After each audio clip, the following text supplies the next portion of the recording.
There was lots of low-budget simulator games produced in the mid-2010s. They were very basic, and today we're going to go through another one of these that was based around the holiday season.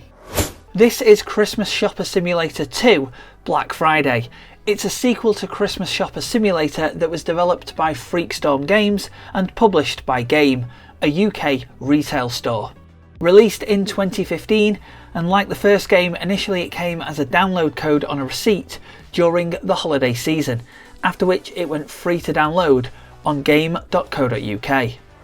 Christmas Shopper Simulator 2 follows the same style as the first game, however there's more stores, a bigger and busier mall, and an exterior that you can now explore. You'll be given objectives to buy certain items from the stores. However, as the game is centred around Black Friday, these stores will have flash sales every so often, which will see pretty much every NPC in the shopping mall start rushing to that store. Another change is in the missions. You now need to earn money to be able to buy the items.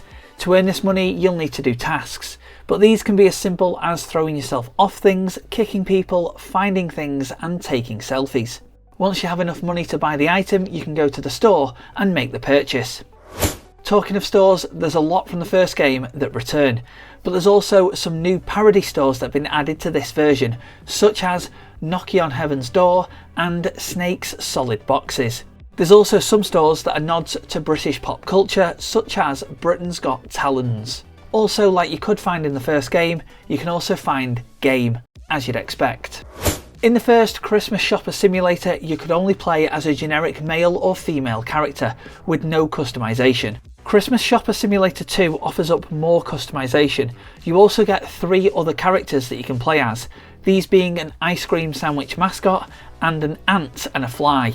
The ant and fly need to be unlocked, but you can type in a code, either ant or fly, to unlock them. You can switch between characters at any time, and you will need to do this at certain points to achieve certain objectives. As mentioned earlier, there is an exterior you can explore. You'll actually start the game here, and when the shopping mall opens, everybody will rush inside. You can choose to stay outside if you want to, where you can go towards some of the cars. There's a bouncy castle that you can jump on, or you can just generally explore the area. Do be careful though, because there is certain areas here where you can fall out the map. But this has been made intentional and is not a glitch, as there's an objective for doing so. As you're walking around the shopping mall, you'll come across the vending machines. These return from the first game, however the power-ups are different between each of them. Some will give you a speed boost, while others will make the game trippy. There is a psychedelic version of the shopping centre that you can access. To do it, fall out the map a second time and you should land in it. Now there's no shoppers here, but you can explore this area and you will need to go here for certain objectives. Game Retail used this as part of its Christmas marketing in a similar way to how they did the previous year.